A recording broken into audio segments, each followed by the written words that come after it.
오늘 민수기 14장 1절부터 10절까지 말씀을 같이 보았습니다. 민수기 14장 1절부터 10절까지 말씀은 백성이 원망하는데 여호수아와 갈렙이 자기 옷을 찢으면서 정탐하고 돌아온 그 땅이 참 좋으니까 들어가자 이렇게 이야기를 했어요. 그 정탐하고 돌아온 땅이 어느 땅이에요?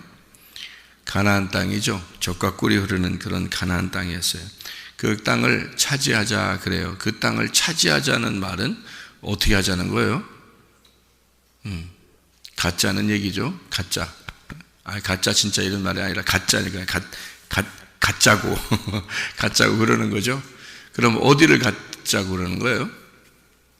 가나안 땅을 가지려고 하는 건데, 가나안 땅을 가지려고 한다는 게 가나안 땅이 지금 우리는 어디를 말하는 거죠? 이스라엘 땅을 가져야 되나요, 우리가? 어디를 가져야 되나요? 네, 우리 마음을 잘 차지해야 된단 말이에요. 그러면 우리 마음을 내가 차지하면 돼요? 그리스도가 차지해야 돼요? 그리스도와 내 마음을 차지해야 된단 말이죠.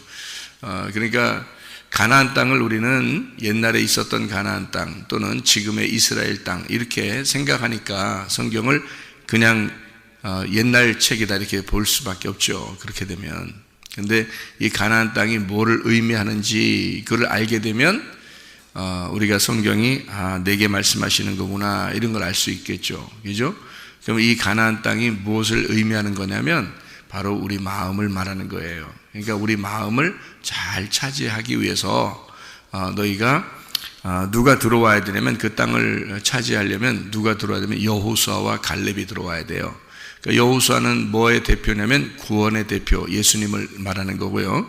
갈렙이라는 사람은 믿음의 대표입니다. 그래서 구원자 예수의 그 믿음으로 너의 마음이 하나님의 사람이 된다 그 말이에요. 그러니까 그거를 의미하려고 한 건데 성경은, 근데 이제 그거를 가나안 땅이다 이렇게 표현하니까 사람들이 생각할 때는 그 뭐 지금 이스라엘 땅 아닌가 뭐 이렇게 생각하고 하니까 성경을 전혀 자기한테 쓴 책이라고 보는 게 아니죠. 그렇게 하면 성경은 나에게 쓰는 책이에요. 그러니까 이 성경책이 나에게 뭐라고 말하고 있는가 이렇게 봐야죠. 그래야 성경이 이해가 되죠. 그래서 몇 번만 설교를 들어도 여러분 성경이 이렇게 내용으로 되어 있구나라는 것을 알게 돼요.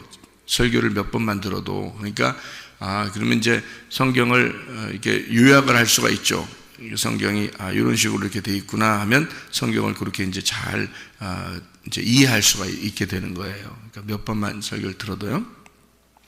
그러니까 여러분이 몇 번 잘 듣고 이 말씀을 이렇게 파악을 하게 되면은 제가 무슨 말을 하고 있는 건지, 또 성경에서는 무슨 말을 하고 있는 건지를 이해할 수가 있어요. 그런 걸 모르고 윤곽을 못 잡고서 성경을 보게 되면 있잖아요. 이게 윤곽이 없으니까 질서가 안 잡히는 거예요. 그러니까 성경을 잘 모르는 거죠. 아무리 설교를 몇 년 동안 교회 다니면서 설교를 들어도 성경을 몰라요. 성경 자체를. 왜 그러냐면 어떤 윤곽이 없어서 그래요. 자기한테 질서가 안 생긴 거죠. 그러니까 이게 공부할 때는 질서가 있어야 되거든요. 그래서 책을 이렇게 공부할 때 어떻게 책을 공부하는 게 좋냐면요. 처음부터 하나씩 이렇게 보는 것보다는 창세기부터 요한계시록까지, 그러니까 다른 책을 학교에서 공부할 때도 마찬가지예요. 처음부터 끝에까지 한번 쭉 읽어보는 겁니다. 그러면 이제 처음부터 끝에까지 뭐가 써 있는지 알 거 아니에요. 처음부터 끝에까지 쭉 빨리 읽어보고, 그 다음에 한 번 또 읽고, 또 한 번 또 읽고, 이렇게 해서 몇 번을 읽어보면, 그 책에 이제, 이렇게 돼 있구나라는 거 알겠잖아요. 그 안에서 하나씩 이제 배우고 공부하고 이러면, 이제 전체가 어떤 내용으로 써 있는지 알고서 이걸 하나씩 속에 있는 걸 배우니까 학교 공부할 때도 편하겠죠. 그죠? 마찬가지로 성경도 마찬가지예요. 성경은 한 번에 이렇게 조금 이렇게 보는 게 이게 한 번에 전체를 이렇게 본다는 게 힘든 게 왜 그러냐면 두껍잖아요. 이게 성경이 너무 두꺼워가지고 한 번에 쭉 보기가 어려워요. 그러다 보니까 그때마다 조금씩 보게 되고, 그러니까 조금씩 보게 된다는 게 창세기부터 읽으세요. 그러니까 창세기부터 읽어요. 읽다가 이제 신약쯤 되면 이제 구약에 있는 거 다 까먹어버렸어요. 벌써 다 까먹고서 신약을 읽고 있는 중이에요. 읽고 있다가 이제 다 읽었어요. 아이고, 나 책 다 읽었다. 이렇게 하고서 이제 또 창세기부터 또 들어가요. 그러면 신약은 또 이제 잊어버려 있어요. 네, 이제 구약 들어가면 신약 잊어버려 있고, 신약 들어가면 구약이 잊어버려 있어요. 이것을 반복한단 말이에요. 여러분이 잊어버리는 걸 반복해요. 그리고서 이제 설교는 전체적으로 다 설명하는 게 아니고 어느 부분을 딱 이제 뽑아서 설교는 목사님들이 몇 절부터 몇 절까지 읽읍시다 하면서 그걸 이제 또 설명을 해줘요. 그러다 보니까 앞, 뒤, 다른 부분들은 또 이해를 못하죠. 그 부분만 또 이제 있는데, 그 부분만 하는데 질서가 안 잡혀 있잖아요. 앞에 서론, 본론, 결론. 1번부터 10번까지 있다면 1번부터 10번이라는 딱 1번부터 10번이 있구나. 성경책이라는 게 창세기부터 요한계시록까지 이렇게 되어 있구나라는 걸 알고서 설교를 들으면 기억이 많이 나는데, 그 1번부터 10번까지 되어 있는 그걸 모르고 그냥 설교를 그때마다 조금씩 듣는 거예요. 그러니까 다 까먹어버리죠. 그러니까 성경을 알지 못하는 거예요. 성경 자체를 모르는 거예요. 그러니까 사람들이 성경을 모르니까 성경 알고 싶은 사람들은 이단으로도 가기도 하고, 성경 배우고 싶어서 가는 거예요. 그 사람들이 성경 배우고 싶어서. 그런데 저희 교회는 여러분이 와보면 알겠지만 몇 번 설교를 들으면 윤곽이라는 게 생겨요. 이 성경이 이렇게 이루어졌구나라는 윤곽을 딱 잡아줘요. 자꾸 윤곽을 왜 잡아주냐면, 그렇게 해야 무슨 설교를 해도 듣고 여러분이 무슨 성경을 읽어도 이해할 수 있단 말이에요. 그래서 이걸 전체적으로 이렇게 되어 있어요 라고 설명을 해주는 거예요. 자꾸. 그러니까 성경 자체를 알면 왜 중요하냐? 하나님 말씀이잖아요, 이게. 그러니까 하나님 말씀을 자체를 이해해야지, 자체를 알고 있어야지. 여러분이 생활을 이렇게 하세요, 저렇게 하세요, 그런 거 많이 들어봐야 소용이 없어요. 왜 그런지 아세요? 이렇게 사세요, 저렇게 사세요, 다 가르쳐 줬다고 해보세요. 근데 성경 자체를 몰라. 그러면 항상 가르쳐 준 그대로만 인생이 살아가는 게 아니죠. 인생은 항상 변화무쌍하단 말이에요. 그러니까 오늘 무슨 일이 벌어질지, 내일 무슨 일이 벌어질지 아무도 몰라요. 그리고 누가 나를 승질내게 할 때 똑같은 방법으로만 승질내게 하는 게 아니거든요. 이렇게도 승질내게 하고 저렇게도 승질나게 하고 방법이 다 틀려. 그거를 설교를 통해서 이렇게 할 때는 여러분 승질내지 마세요, 이렇게 딱 가르쳐줬단 말이에요. 저렇게 할 때도 승질내지 마세요. 근데 다르게 승질내게 만들어. 그러니까 이게 헷갈린 거야. 이렇게 할 때는 내가 참았는데 저렇게 할 때도 내가 참았는데 따르게 나온단 말이에요. 방법이 따르게 나와. 그래서 헷갈려요. 그러니까 나는 왜 이렇게 안 되지? 나는 왜 안 되지? 그러는 거예요. 근데 여러분 잘 생각해 봐요. 성경 자체를 우리가 알았다고 해보세요. 성경 자체를 내가 알았다고 해봐요. 그러면 이렇게 방법으로 오든 저렇게 방법으로 오든 이렇게 유혹하든 저렇게 유혹하든 그걸 다 이겨낼 수 있는 힘이 성경에 있단 말이에요. 그러니까 그 성경 자체를 알고 있기 때문에 이 사람은 다 이겨낼 수 있는 거예요. 그래서 그게 살아가는데 불편함이 없는데, 성경 자체를 모르는데 이렇게 한번 살아보세요, 저렇게 한번 살아보세요. 근데 이렇게는 살아봤는데 저렇게 오는 건 안 돼. 또 저렇게는 살아봤는데 이렇게 오는 건 또 안 돼. 그러니까 왜 자기가 이제 성경은 모르는데 자기가 살아보려고 하니까 설교는 이제 한번 설교해서 뭔가 적용을 시켜줘서 오늘 이렇게 살아보세요, 다음 주는 이렇게 살아보세요, 이렇게 설교는 그렇게 듣는데 그거 가지고는 안 된다. 10년 20년 교회 다녀도 안 돼요. 그거는 왜 안 되냐면 생활이 성경 자체를 자기가 모르는 거예요. 성경을 모르는데 말씀에서 뭐라고 얘기하고 있는지를 알아야지. 그러면 균형이 딱 잡히거든요. 그러면 생활은요, 하나님의 말씀이 딱 균형 잡힌 울타리 안에서 내가 생활하는 가운데 적어도 말씀이 딱 정리가 돼 있단 말이에요. 그러면은 이렇게 할 때는 이렇게, 저렇게 할 때는 저렇게, 그거는 자기가 스스로 다 할 수가 있단 말이에요. 자기가 스스로.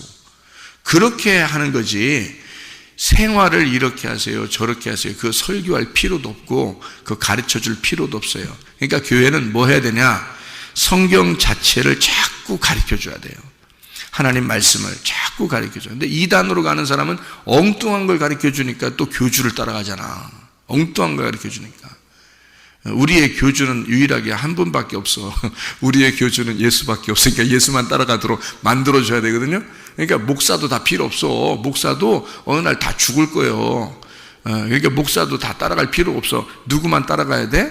예수만. 그래서 나는 예수와 여러분을 연결시켜주는 화목하게 만드는 자만 되면 되는 거예요. 여러분도 여러분의 가정과 예수님을 연결시켜주는 화목한 사람만 되면 돼. 그러면 하나님의 아들이 되는 거거든요. 그게. 그럼 하나님 아들 된 사람만 천국 가는 데야. 하나님 아들 된 사람만. 그러니까 예수도 하나님의 아들이니까 천국 갔고, 우리도 하나님의 아들이 되면 천국 가는 거고. 그렇죠?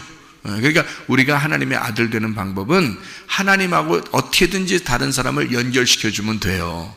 여러분을 하나님을 잘 만나도록만 해주면 되는 거야. 저도.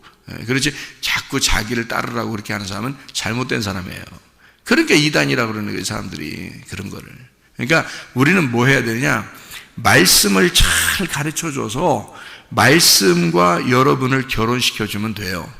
말씀하고 여러분을. 그래서 말씀 자체를 잘 알게 해주면 되는 거예요. 그러니까 여러분, 우리 교회 나와보면 여러분 특징을 알게 될 텐데, 몇 번 설교를 들으면 일단 울타리가 생겨요. 몇 번 설교를 듣다 보면 성경의 창세기부터 요한계시록까지 이렇게 되어 있어요 라고 제가 설명을 해주기 때문에 그 울타리가 생긴다고요. 그럼 그 울타리 안에서만 살면 돼요.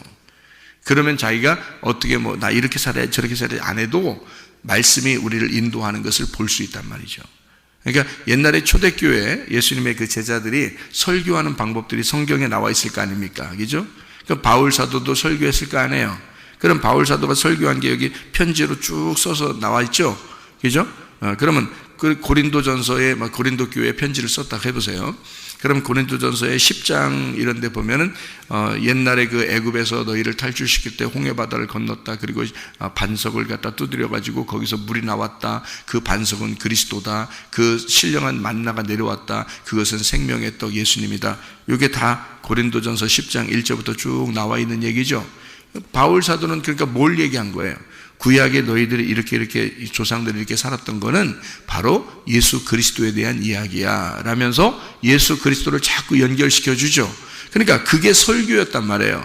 그 당시에는 그게 설교였는데 지금에 와서는 하나님 말씀 구약과 신약을 잘 맞추어 가지고 설교를 해줘야 되는데 설교를 안 해주고 성경을 안 가르쳐주고 어떻게 사세요? 그냥 잘 사세요. 그냥 이렇게 사세요. 저렇게 사세요만 얘기해 준단 말이에요. 그러니 성경을 모르는데 어떻게 이렇게 살고 저렇게 살아요? 생각을 해보시라고. 그렇게 안 되는 거예요. 성경 자체가 그 말씀이 내 속에 들어오면 이 말씀이 나를 인도해. 누가 이렇게 살아라 저렇게 살아라 안 해도 하나님의 말씀이 나를 인도해 신다고. 그래서 남편을 만날 때는 어떻게 하고, 아내를 만날 때는 어떻게 하고, 부모를 만날 때는 어떻게 하고, 자녀를 만날 때는 어떻게 하고, 목사님을 대할 때는 어떻게 하고, 성도를 대할 때는 어떻게 하고, 이게 다 말씀 자체를 알게 되면요, 말씀이 들어오면 그건 다 그렇게 살게 돼 있어요. 예. 그러니까 말씀을 일부러 저는 말씀 자체를 자꾸 가르쳐 주려고 하는 거예요. 말씀을. 여러분에게 울타리를 만들어주고 질서를 만들어주고 순서를 잘 깨닫게 해주고 그러는 거예요. 성경을. 자, 오늘도 민수기 14장을 여러분이 보면 성경에 어떻게 되어 있냐면 이렇게 되어 있어요. 여기에 중요한 사람 두 사람이 나와요. 어떤 사람이 나와요? 예, 모세와 아론이 나오죠. 중요한 사람입니다. 모세와 아론이 인도자예요. 그죠? 그리고 이제 그들 그 후계자들이 나와요. 모세와 아론의 후계자들 누구죠? 여호수아와 갈렙이에요. 그럼 여기서 모세와 아론, 그래 모세와 아론이 뭐 좋은 사람이야, 인도자야. 그럼 그 후계자 여호수아 갈렙도 좋은 사람이야. 땡. 그러면 안 되지. 여기서 그가 뭘 가르쳐 주는지를 알아야 되죠. 그죠? 그러니까 성경은 어떻게 되어 있는지를 한번 보도록 하겠습니다. 요한계시록 11장 4절 말씀 한번 보면 이렇게 되어 있어요. 요한계시록 11장 4절 말씀. 자, 그들은 이 땅에 주 앞에 서 있는 두 감람나무와 두 촛대니 이렇게 되어 있거든요. 두 감람나무, 두 등잔대라고 되어 있는 말씀입니다. 이것은 이제 여기서 또 스가랴서를 한번 봐봐요. 이제 말라기 바로 전에 있는 거거든요. 구약 성경. 그럼 말라기 전에 스가랴서 4장을 한번 보십시다. 스가랴서 4장을 보면 이렇게 한번 볼 수 있어요. 스가랴서 4장 11절 말씀. 내가 그에게 물어 이르되 두 등잔대와 등잔대 좌우의 두 감람나무는 무슨 뜻이냐라고 이렇게 물었어요. 그렇게 물어보니까 14절에 이르되 이는 기름 부음 받은 자 둘이니 온 세상의 주 앞에 서 있는 자니라, 이렇게 되어 있거든요. 그러니까 두 명을 얘기한다, 이렇게 얘기하는 거죠. 그죠? 두 명을. 그래서 이 두 명이 누구냐라고 하는 것은 여기에 스가랴서를 쭉 이제 여러분이 읽어보면 알 수 있거든요. 그래서 4장에 보면 이제 스룹바벨이라는 이름이 나와요. 스룹바벨. 그리고 3장에 보면 여호수아라는 이름이 나옵니다. 여호수아. 스가랴서 3장에 여호수아. 그 다음에 스가랴 4장에 스룹바벨 이렇게 나와요. 그래서 여호수아와 스룹바벨이라는 사람, 그 두 사람을 갖다가 여기서 지금 설명을 하고 있는 중이거든요. 여기서 여호수아는 이제 옛날 모세의 그 후계자 여호수아가 아니고 제사장 여호수아예요. 대제사장 여호수아. 그러니까 이름이 이제 여호수아였던 거죠. 자, 모세와 아론, 그리고 여호수아와 갈렙, 그리고 두 감람나무, 두 등잔대. 자, 이게 다 두 개씩 이렇게 나오죠, 그죠? 그리고 여기 스가랴서에 보니까 여호수아와 스룹바벨 이렇게 두 개씩 나오잖아요, 그죠? 그러면은 이 두 개씩 나오는데 왜 이렇게 두 개씩 나오는지를 우리가 이제 알아야 되겠죠? 그래서 여기 모세와 아론을 먼저 생각을 해보세요. 그러면 모세는 어떤 사람이에요? 모세는 이스라엘 사람들이 생각할 때는 어떤 사람이에요? 모세는. 아론은 어떤 사람이에요? 아론. 대제사장이죠? 예, 아론은 대제사장이에요. 그럼 모세는 뭐예요? 이스라엘 사람들이 그 애굽에서 나올 때 생각할 때는 모세가 어떤 사람이에요? 왕이에요. 모세가 왕이라고. 무슨 말인지 알겠어요? 모세는 왕이에요. 그들에게 왕이라고요. 그리고 아론은 대제사장이란 말이에요. 그러면 왕과 제사장이 이렇게 섞이면 어떻게 돼요? 왕하고 제사장이 이렇게 같이 있으면 왕 같은 제사장이 되는 거예요. 왕 같은 제사장. 그죠? 그러면 여러분과 저를 하나님은 우리에게 뭐라고 우리를 부른다 그래요? 베드로서에 보면 너희는 왕 같은 제사장이다, 그렇게 말하죠. 그러면 왕 같은 제사장을 두 개를 이렇게 합하면은 뭐가 되는 거예요? 그러니까 하나님의 아들이 되는 거예요. 그래서 예수님을 왕이면서 제사장이라고 부르는 거예요. 예수님을. 그러니까 영원한 우리의 왕이시며 영원한 우리의 제사장이다. 그래서 왕 같은 제사장을 예수님이라고 그러는 거예요. 그게 하나님의 아들입니다. 그거를 우리들에게 너희들도 하나님의 아들이야, 이렇게 표현하려고 너희들도 왕 같은 제사장이야, 이렇게 말한 거예요. 자, 이해가 되겠죠? 그러면 왕은 어디서 와야지 왕인가요? 왕은 특별해야 돼요? 특별하지 않아야 돼요? 특별해야 되죠? 특별해야지 왕이죠. 왕은 하늘이 내셨다 그래야 되는 거예요, 그죠? 하늘이 내셨다 그래야 왕이 되는 거거든요. 왕은 하늘에서 오셔야 돼. 이해가 돼요? 하늘에서 오시는 게 왕이에요. 그래서 이스라엘 백성들이 애굽에 있을 때 모세가 어디서 온 거예요? 저기 다른 땅에서 왔죠. 애굽에 있는 이스라엘 백성들에게 다른 데서 온 거예요. 그러니까 이스라엘 백성들이 여기서 애굽에서 기다리고 있을 때는 저기서 누가 온 거야? 다른 데서 온 거야, 지금. 그죠? 다른 데서 자기들에게 보냄받아서 온 거란 말이에요.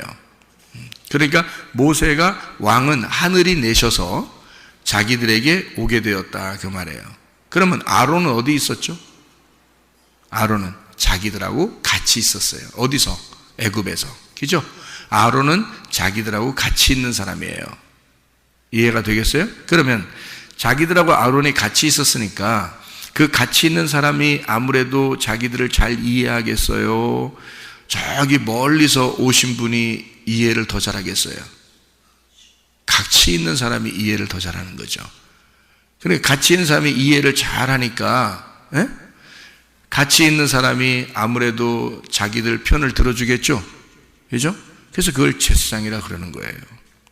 그러니까 제사장은 왜, 뭐 하는 사람이에요? 제사장은? 제사 드리는 사람이에요. 왜 제사 드려주죠? 죄를 용서해 주려고. 그러면 죄인들을 잘 이해해야 되겠네요. 그렇죠? 죄인들을 잘 이해해야 그 죄인들을 위해서 제사를 드려주죠. 그러려니까 제사장은 그 일반 백성들 가운데서 하나를 뽑는 거예요. 이해가 되겠어요? 근데 왕은 누군가가 보내줘야 돼요. 그러니까 예수님은 어떤 분이에요? 하늘에서 이 땅에 내려오셔서 하늘에서 하나님이 이 땅에 보내시고 이 땅의 제사장으로서 자기가 자기를 제사를 드려버리는 거예요. 이해가 되죠? 그래서 자기가 자기를 제사 드리는데 왜? 우리를 너무 잘 이해하니까. 우리를 이 땅에서 너무 잘 이해하시는 제사장이시니까. 그래서 너희들의 죄를 위해서 제사장인 자기가 십자가에 매달려 죽는 거예요. 자기가 자기를 드려버리는 거죠. 이해가 되겠죠?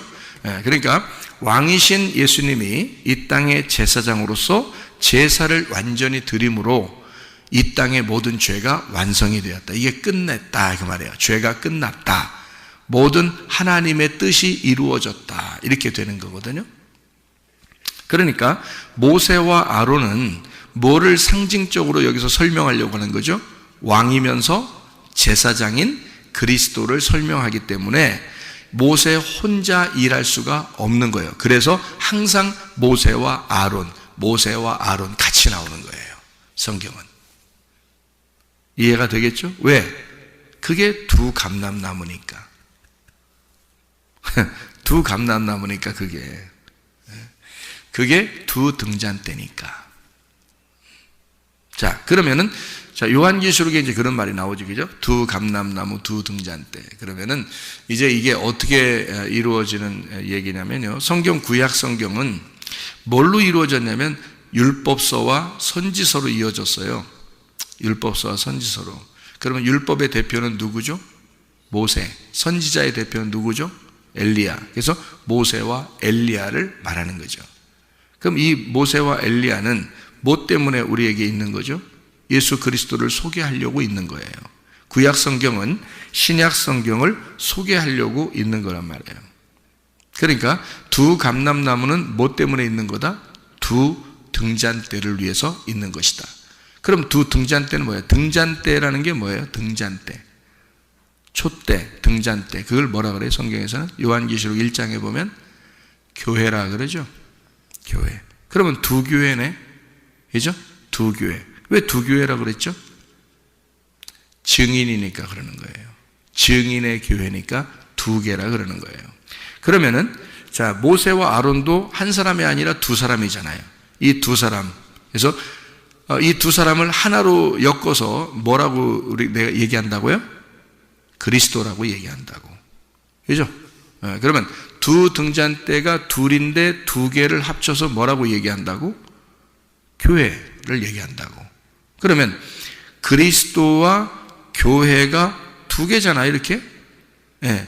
그리스도와 교회. 그러니까 두 감람나무, 두 등잔대. 그러니까 두 감람나무가 두 명이 아니라 하나를 얘기한다 그랬죠. 누구를? 예수님을 얘기한다 그랬죠. 그러면 두 등잔대는 두 개가 아니라 하나, 교회를 얘기한다 그랬죠. 그러면 증인된 교회예요. 두 개니까 증인된 교회란 말이에요. 항상 주님은 성경에 둘, 셋이 있어야 증인이 되거든요. 그걸 규칙으로 정해놨기 때문에 성경은 항상 창세기부터 요한계시록까지 두 개씩 나누어져 있는 거예요. 그래서 이게 증인이니까. 자, 증인 중에서 아브라함이라는 사람이 있습니다. 증인. 아브라함은 예수를 소개하기 위해서 존재하는 거거든요. 성경책에. 그러니까 아브라함이나 우리나 똑같아요. 근데 이제 예수님을 소개하려고 여기 있는 거예요. 아브라함이라는 사람이. 근데 이 아브라함이라는 사람이 어느 날 창세기 18장에 이렇게 가만히 그 집에 이렇게 앉아 있었더니 나그네들이 지나가요. 나그네들이 지나가면 원래 좀 잘 대접하는 사람이니까 이 사람이 3명의 나그네를 갖다가 이렇게 잘 대접을 했어요. 대접을 하는데 2명은 소돔과 고모라를 멸망시키러 천사들이 2명이 갔고 1명은 남았어요. 남아가지고 아브라함한테 내가 너한테 비밀을 얘기해 줄게. 그래요. 내가 비밀을 얘기해 주는데 소돔과 고모라를 멸망시키러 갈 거야. 그런단 말이에요. 그러니까 소돔과 고모라를 멸망시키러 간다 그러니까 누가 생각이 나겠어요? 예, 조카 롯이 생각나는 거예요. 예, 조카 롯이 생각나니까 그 아브라함 입장에서는 누구를 살리고 싶어요? 조카 롯을 살리고 싶은 거예요. 소돔과 고모라에 가는 이 하나님이 이제 만나가지고 이렇게 얘기를 하니까 그러니까 조카 롯을 살리고 싶거든요. 그러니까 몇 명의 의인이 있으면 좀 살려줄 수 있겠습니까? 이렇게 얘기도 하고 또 몇 명의 의인이 있으면 살려주겠습니까? 이런 얘기도 하고 그러잖아요. 이게 창세기 18장에 나와 있는 얘기예요. 그러면 하나님이 소돔과 고모라를 정말 멸망시키러 가려고 했다면 아브라함한테 들릴 필요가 있어요, 없어요? 들릴 필요가 없어요. 근데 왜 아브라함한테 들릴까? 아브라함한테 소돔과 고모라를 멸망시키러 간다고 얘기를 하고 가고 싶어서 그런 거예요. 그럼 왜 얘기를 꼭 해야 되나? 증인이 필요한 거야. 증인. 그러니까 혼자 멸망시켜도 되는데 증인이 필요한 거예요. 네가 나의 증인이 되줘라. 앞으로 너의 자손들에게 소돔과 고모라가 왜 멸망했는지 이거를 네가 설명해 줘라. 자손들에게. 그러니까 하나님이 직접 나타나서 막 계속 설명하고 그러는 게 아니에요. 아브라함하고 얘기를 해가지고 아브라함이 알게 해주면 그 자손들에게 설명이 되니까 아브라함하고 증인을 만드는 거예요. 그래서 하나님이 직접 가서 멸망을 시키는데 아브라함하고 얘기를 해놓고 가는 거예요. 그러면은 증인이 하나 되죠. 그러면 아브라함과 하나님이 둘이 증인이 되는 거예요. 맞죠? 그러니까 이렇게 성경은 증인을 만들 때는요, 꼭 둘이 이상이 돼야 돼요. 그래야 성경이 증인이 돼요. 혼자는 증인이 안 되는 거예요. 그래서 하나님도 증인을 찾습니다. 그래서 여러분과 저를 하나님의 성령을 주셔서 사도행전 1장 8절에 뭐라고 되어 있어요? 성령이 너희에게 임하시면 그러면 그 성령과 네가 어떻게 돼? 같이 둘이 되죠? 그러니까 너 혼자는 증인이 될 수 있어, 없어? 없어요. 그러니까 성령이 들어와서 나와 함께 있을 때만 성령과 내가 증인이 될 수 있는 거죠. 그렇죠? 그러니까 둘이 이상이 돼야 증인이니까. 그러니까 성령이 너에게 임하시면 권능을 받고 예루살렘과 온 유대와 사마리아와 땅까지 이르러 내 증인이 된다 그러죠. 그러니까 성령 받지 못한 사람은 증인이 될 수가 없습니다. 그러니까 뭐 전도하러 나간다고 사람들이 막 전도하러 많이 나가잖아요. 나쁜 거 아닙니다. 전도하러 나가셔야 돼. 그렇지만 먼저 중요한 건 뭐냐면 성령이 내 안에 들어오셨느냐. 성령이 들어와서 내가 성령님의 증인이냐. 그러니까 내가 증인으로서 내가 지금 자격이 있느냐 이거죠. 그게 중요한 거지 먼저. 그러니까 하나님의 성령 그 말씀이 내 속에 먼저 들어와서 나를 증인 삼어야 그 다음부터 증인의 역할을 하는 거죠. 그게 사도행전 1장 8절이란 말이에요. 그러니까 그냥 막 나가서 전도한다고 되는 게 아니에요. 그런다고 다 천가고 그런 거 아닙니다. 증인이 돼야 돼. 다시 말하면 하나님이 인정하는, 하나님이 아브라함에게 찾아오듯이 하나님이 인정하는 증인이 되셔야 된다고. 그 어떤 사람? 성령이 임하는 사람이 돼야 돼. 성령이 임한 사람, 진리의 말씀이 우리에게 임해서 성령이 들어와 있는 사람, 그리고 그 사람에게 힘, 권능이라는 성령의 권능이 임한 사람에게는 증인이 될 수밖에 없다 이거죠. 그러니까 복음을 증거하게 되는 거죠. 그런 사람들이. 그런데 자기의 속에 그게 없는데 그냥 막 증거해. 힘 있겠어요?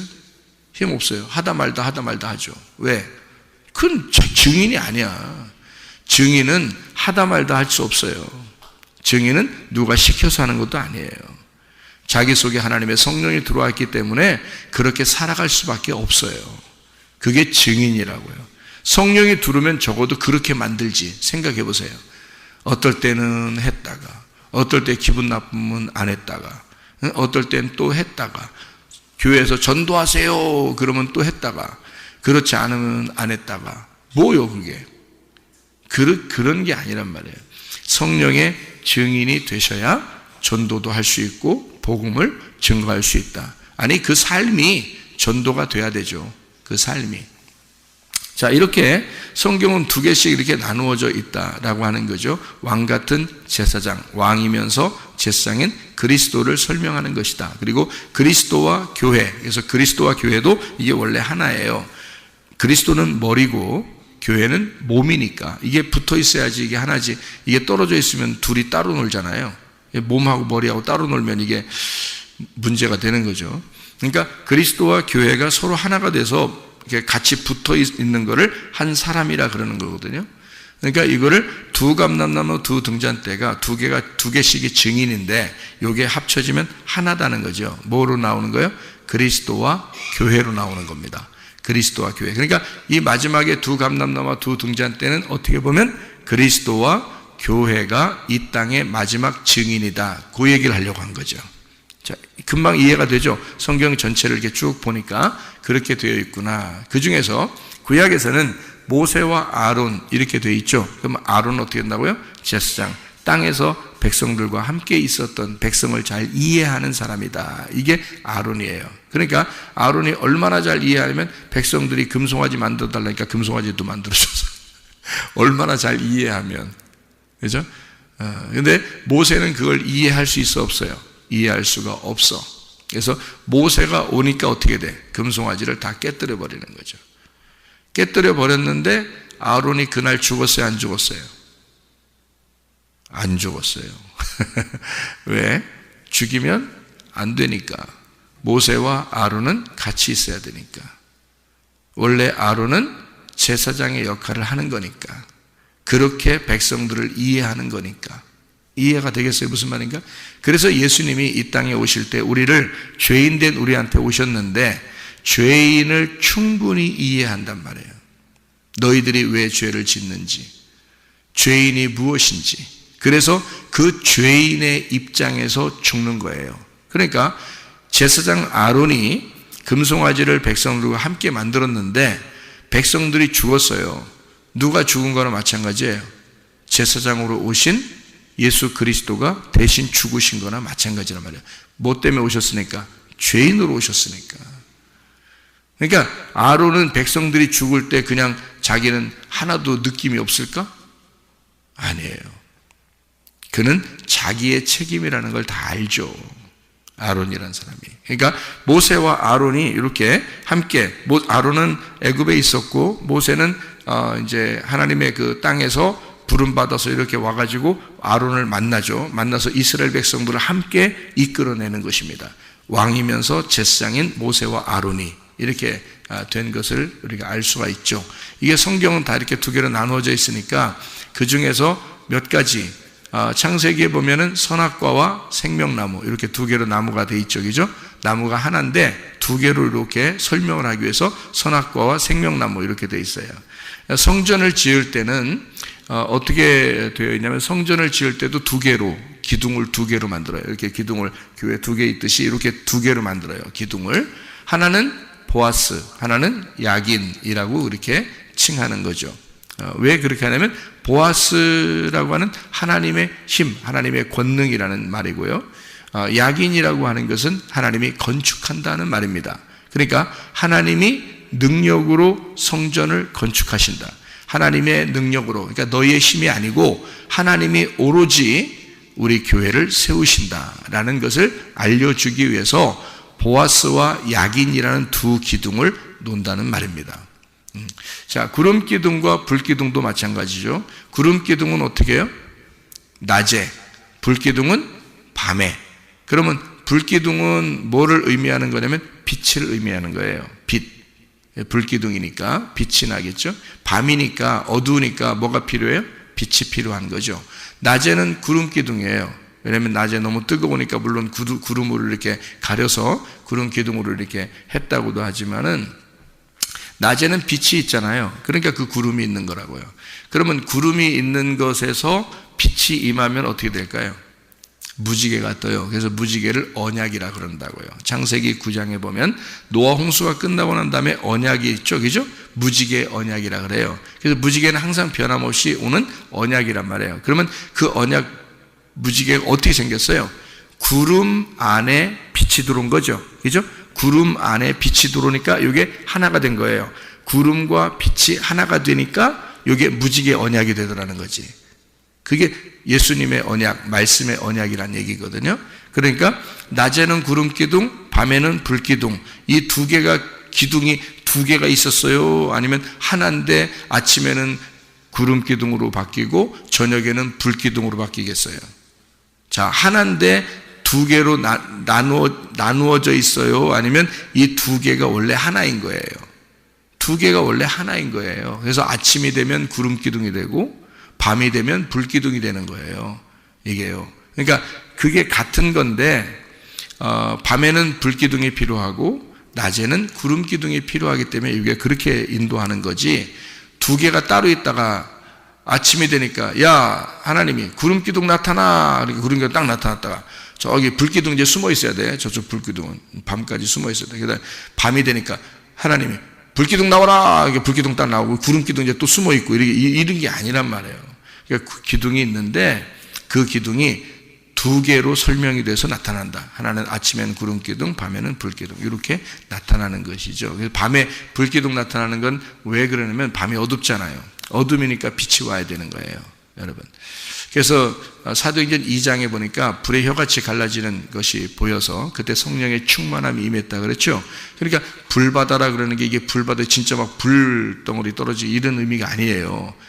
빛을 받는 거죠. 그러니까 말씀 요한복음 1장에 보면 말씀이 있는데 태초에 말씀이 그 하나님과 함께 하셨고 그 하나님을 향하여 있는 그 말씀이 예수 그리스도다 이렇게 설명을 하죠. 그 말씀은 빛이다 이렇게 나오죠. 그 말씀은 빛이요 생명이다. 이게 요한복음 1장에 나오는 얘기거든요. 그래서 말씀, 생명, 빛, 진리, 어린 양 이렇게 돼 있어요. 그러면 그 말씀이라는 예수 그리스도가 빛이라는 얘기고 그가 생명을 가졌다는 얘기거든요. 그러니까 그 말씀 이 자체가 빛인 거예요.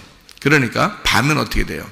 자, 이 빛이 세상에 임했는데 어둠 가운데 임했더니 어둠이라는 세상이 그것을 이해하지 못하고 깨닫지 못하더라. 영접하지 아니하더라. 요한복음 1장에 나오죠. 그래서 요한복음 1장 12절에 영접하는 자, 곧 그 이름을 믿는 자들에게는 하나님의 자녀가 된다. 이렇게 돼 있잖아요. 그러니까 어둠은 반드시 뭐 해야 된다? 빛을 받아들여야 된다. 그죠? 빛을 받아. 그 빛은 뭐다? 진리의 말씀이신 예수님이시다. 무슨 말인지 알겠죠? 그게 요한복음 1장의 내용이란 말이에요. 그 진리의 말씀이신 예수님은 어린 양으로 오셔서 죽으신다. 그게 요한복음 1장에 이렇게 쭉 설명되어 있는 내용이란 말이에요. 그러니까 그 어둠은 반드시 뭐가 필요하다? 빛이 필요하다. 자, 생각을 해보세요. 어둠은 반드시 빛이 필요하다. 어둠은 밤이다.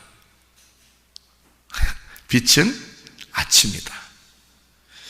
그럼 어둠과 빛이 하나가 돼야 이게 하루가 된다. 그렇죠? 그러니까 밤이 되고 아침이 되면, 저녁이 되고 아침이 되면 이게 첫째 날이다. 하나의 날이다. 에하드, 하나의 날이다. 이렇게 됐죠. 그러니까 이게 둘이 연결되어 있어야 돼요? 떨어져 있어야 돼요? 밤과 아침이 연결되어 있어야 돼요. 그래야 하루가 되는 거예요. 그죠? 그러면 내 어둠이라는 나와 빛이라는 예수님이 떨어져 있어야 돼요? 같이 있어야 돼요? 같이 있어야 하나가 된다. 그 말이에요. 그러니까 반드시 어둠은 빛을 받아들여야 되는 거죠. 그죠? 그러면 이 둘이 들어오면, 빛이 들어오면 내 어둠이 어떻게 돼요? 깨지죠. 어둠이 깨지는 거야. 그래서 빛이 들어오면 어둠을 죽여요. 그리고 빛이 살아가게 된다고요. 그게 말씀이 육체를 입고 오셨단 말이에요. 그래서 말씀이 육체를 입고 오신 예수님은 뭘로 살아가? 육체로 살아가? 빛으로 살아가? 빛으로 살아간단 말이에요. 그러니까 예수님이 있는 곳은 빛이란 말이죠. 그죠? 그러니까 빛이니까 어둠, 소경 같은 사람들이 예수님을 만나면 눈이 뜨는 거예요. 소경은 어둠이니까, 어둠은 죄악이니까, 죄악은 죽으면 사망이니까, 사망하면 지옥 가니까, 예수님이라는 빛을 만나면 눈이 떠져. 그래서 밝아지고 알게 되고 깨닫게 되고 천국 간단 말이에요. 이것이 이렇게 그 설명을 해주려고 하는 거죠. 그러니까 소경이 있는 곳에는 예수님이 나타나면 눈을 뜨게 만들어. 그렇죠? 더 이상 소경으로 살지 않도록 만든단 말이죠. 자, 어둠인 내가 예수 그리스도를 받아들이면 더 이상 어둠으로 살아가겠어요? 안 되죠. 빛은 뭐라겠어요? 진리의 말씀이라 그랬죠. 진리의 말씀은 나를 위해서 죽으신 어린 양 되신 예수님이라 그랬죠. 그러면 그 예수님이 내 안에 들어오셨는데 우리가 과연 어둠으로 살아갈 수 있을까? 그럴 수가 없다는 얘기죠. 그러니까 이렇게 말씀을 알게 되면, 말씀이 내 속에 들어와서 말씀이 잘 이해가 되면, 그러면 어둠으로 더 이상 살라고 해도 살지 않는다는 얘기죠. 그런 말씀들 때문에도 이해가 되겠죠. 그래서 말씀이 육신으로 오신 예수님, 그러면 말씀은 빛이고 예수님이고 나는 어둠이고 밤이고, 그러면 밤에 있는 어둠은 남자 여자 중에 누구를 나타내겠어요? 여자. 그래서 나를 여자라 그러는 거예요. 우리를 여자라. 그리고 빛을 어떻게? 남자라 그러는 거예요. 아침이라 그러고, 그게 예수님이라 그러는 거예요. 자, 그러면 신랑 되신 예수님은 빛이고 신부인 나는 어둠이란 말이에요. 그렇죠? 그러니까 이 어둠이라는 것에서 신랑 되신 예수님이 오시면 뭐가 돼요? 내가 신부가 되는 거예요. 신부하고 신랑은 둘이가 떨어져 있는 거예요? 둘이 하나가 된 거예요? 둘이 하나가 된 거예요. 그래서 뭘로 하나가 됐어요? 빛으로 하나가 됐어요.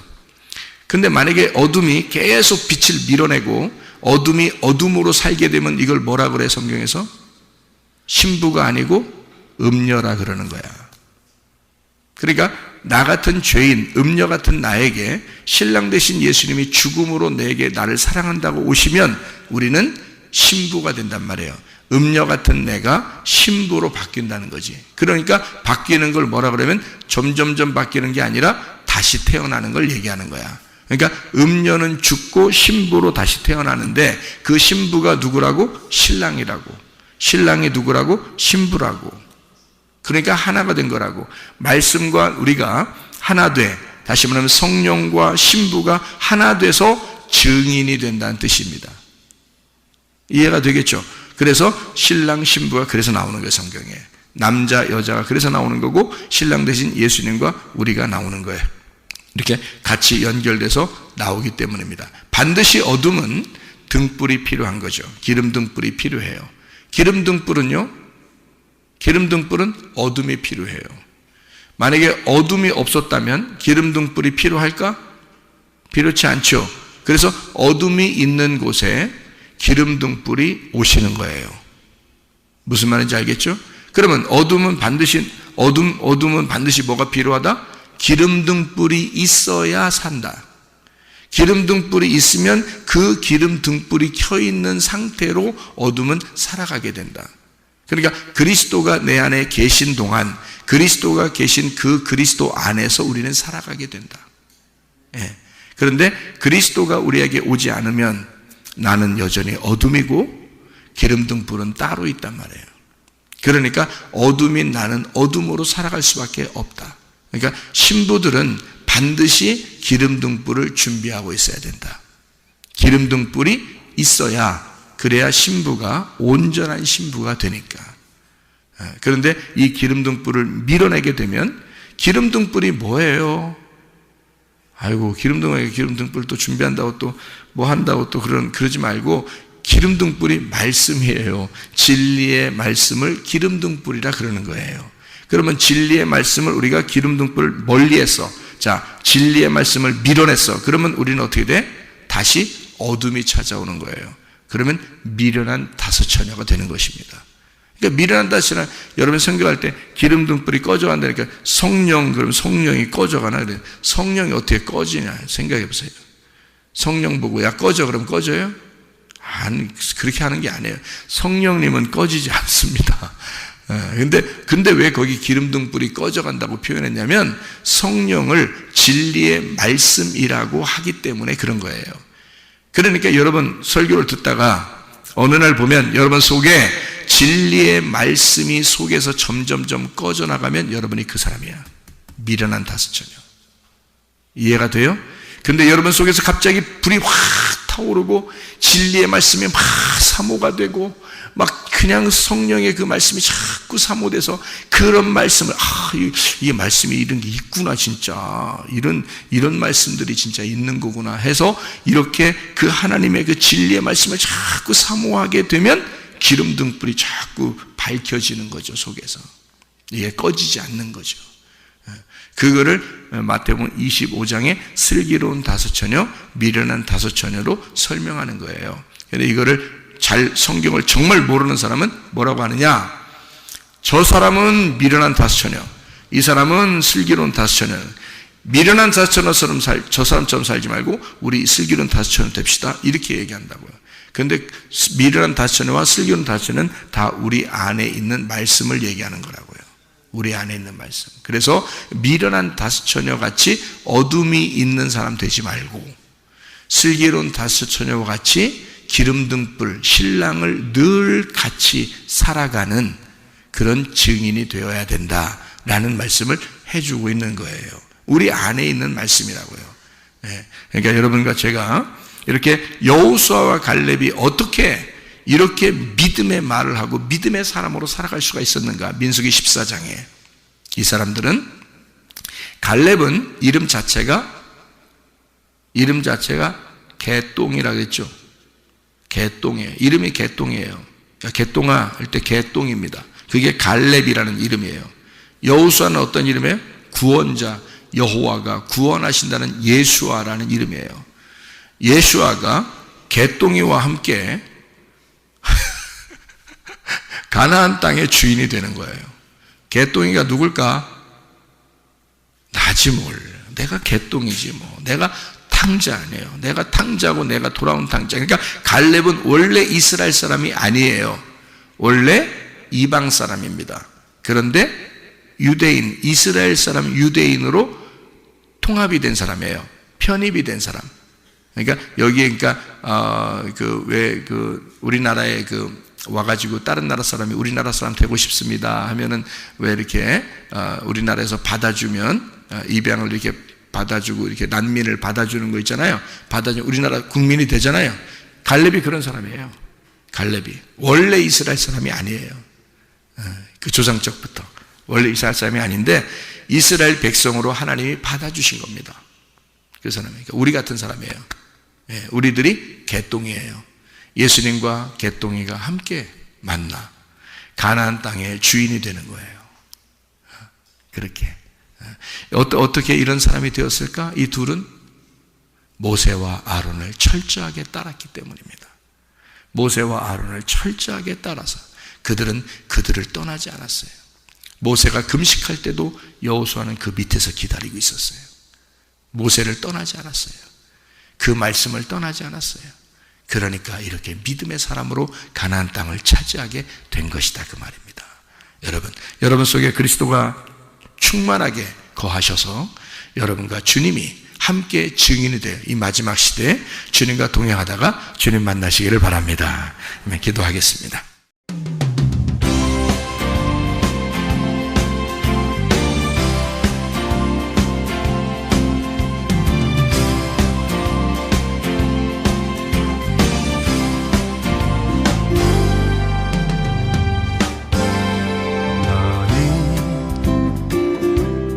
너머로 뻗은 나무 가지에 푸른 열매처럼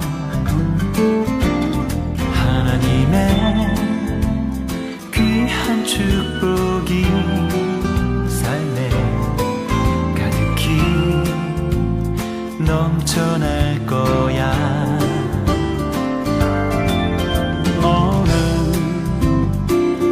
어떤 시련이 와도 능히 이겨낼 강한 발이 있어.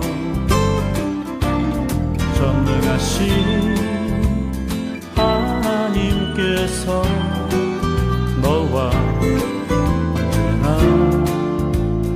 함께 하시니 너는 하나님의 사랑, 아름다운 하나님의 사랑. 나는 널 위해 기도하며 내 길을 축복할 거야. 너는 하나님의 선물, 사랑스러운 하나님의 열매, 주의 품에 꽃 피운 나무가 되어줘.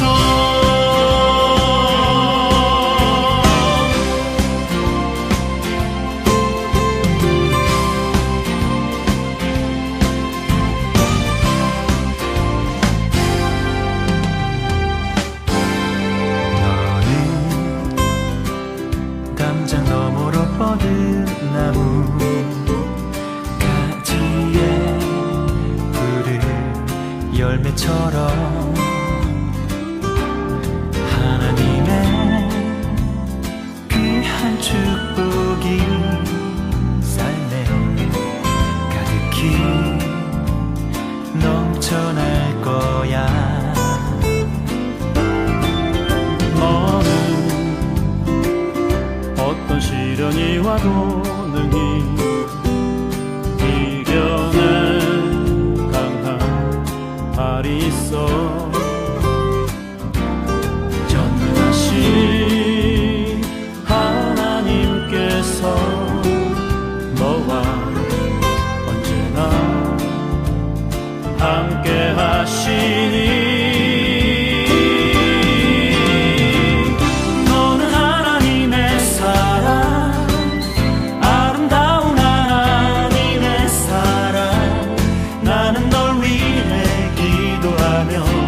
내 길을 축복할 거야.